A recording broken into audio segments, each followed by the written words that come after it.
राधे राधे, श्री शिवाय नमस्तुभ्यम। कोटा में गुरुजी द्वारा बाँची जा रही थी कथा देवप्रीत शिव महापुराण कथा, जिसमें गुरुजी बहुत ही महत्वपूर्ण जानकारी देते हुए तथा पितृतर्पण या पिंडदान का उपाय भी बताए हैं। उसी उपाय के बीच में बहुत सारे पितृ देवता के बारे में जानकारी देते हुए उनकी बेटी, उनके पूरे परिवार के बारे में भी जानकारी दिए तथा कौन कौन सा ऐसा उपाय करे और कौन कौन ऐसा कष्ट उस उपाय से समाप्त हो जाएगी। बस इस पितृपक्ष में ये उपाय करके उस कष्ट से आप मुक्ति पा सकते हैं। तो चलिए, गुरुजी द्वारा बताई गई उपायों में से एक उपाय गुरुजी कथा के बीच में बताए, रुद्राक्ष वाला। कि गुरुजी बताए कि आप सीहोर जाइए और सीहोर जाकर वहाँ लाइन में लगिए और लाइन में लाकर एक रुद्राक्ष प्राप्त करिए और वहाँ कंकर को शंकर मान के पूजा कीजिए और वो रुद्राक्ष लेकर अपने घर आइए।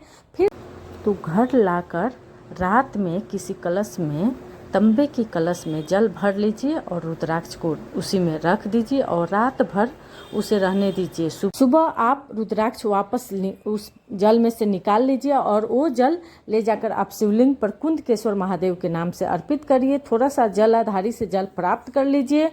जिसको जो भी बीमारी हो, जो भी भारी से भारी बीमारी हो, डायलिसिस चलती हो या कैंसर संबंधी कोई भी बीमारी हो, कुंदकेश्वर महादेव के नाम से वो जल आचमन करना शुरू कर दे। फिर आप चेक कराइए और ये उपाय आप प्रतिदिन करके देखिए, आपको क्या फ़ायदा मिलेगा आप खुद बता सकते हैं। गुरुजी द्वारा बताई गई ये उपाय हैं।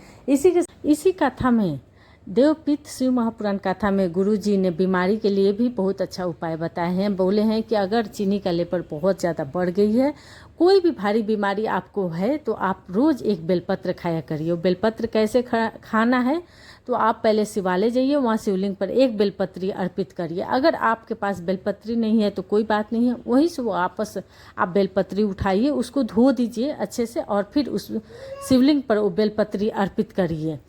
आप उस बेलपत्री को जब शिवलिंग पर समर्पित करिए तो कुंदकेश्वर महादेव का नाम स्मरण करके उस बेलपत्री को शिवलिंग पर समर्पित करिए।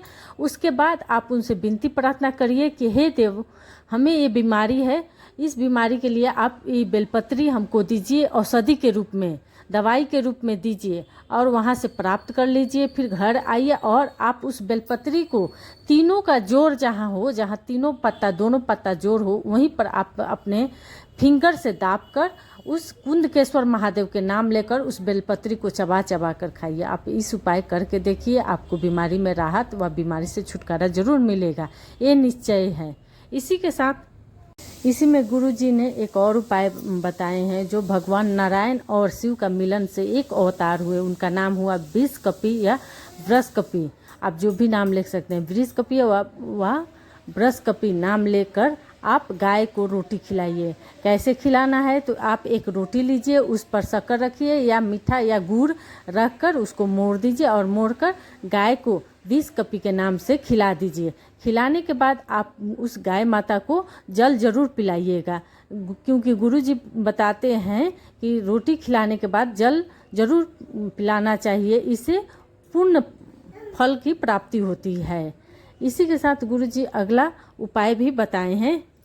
इस विधि से गाय को रोटी और पानी पिलाना, घर में कभी भी संपदा की कमी नहीं होगी तथा धन की कमी नहीं होगी। घर में सदा भंडार भरा रहेगा। इस पितृपक्ष में गाय को रोटी देना, कौवे को रोटी देना और कुत्ते को रोटी देना। पर ये भी बताते हैं गुरुजी कि अगर आप उनको रोटी दे रही हैं तो उनको जल जरूर दीजिए। बिना जल, अगर जल नहीं दे रही हैं तो शनि महाराज उनका भाग लेकर चले जाते हैं, उनको भोजन प्राप्त नहीं होता है। इसीलिए आप गाय को, कुत्ते को, कौवे को या ब्राह्मण को श्राद्ध पक्ष में भोजन कराएं तो जल जरूर दें। इसी के साथ गुरुजी ने एक और उपाय बताए हैं, जो कुसा वाला उपाय है। अगर गर्भाशय में कोई बड़ा बीमारी हो जाए या बड़ा गांठ बना दे या आपको कोई दिक्कत लगे, तो क्या करना है कुसा के साथ, तो 1 लोटा कलश जल लीजिए और कुसा को उसमें भिगो दीजिए। उसके बाद उस कुसा को निकाल दीजिए और निकालने के बाद वो कलश लेकर शिवालय जाइए और शिवालय माता अशोक सुंदरी पर वो जल अर्पित कर दीजिए। थोड़ा सा जल कटी भाग में अर्पित कर दीजिए, जहाँ जलाधारी से बहकर नीचे जल गिरते रहे, गिरते रहता है वहाँ से प्राप्त कर लीजिए जल और घर लाइए।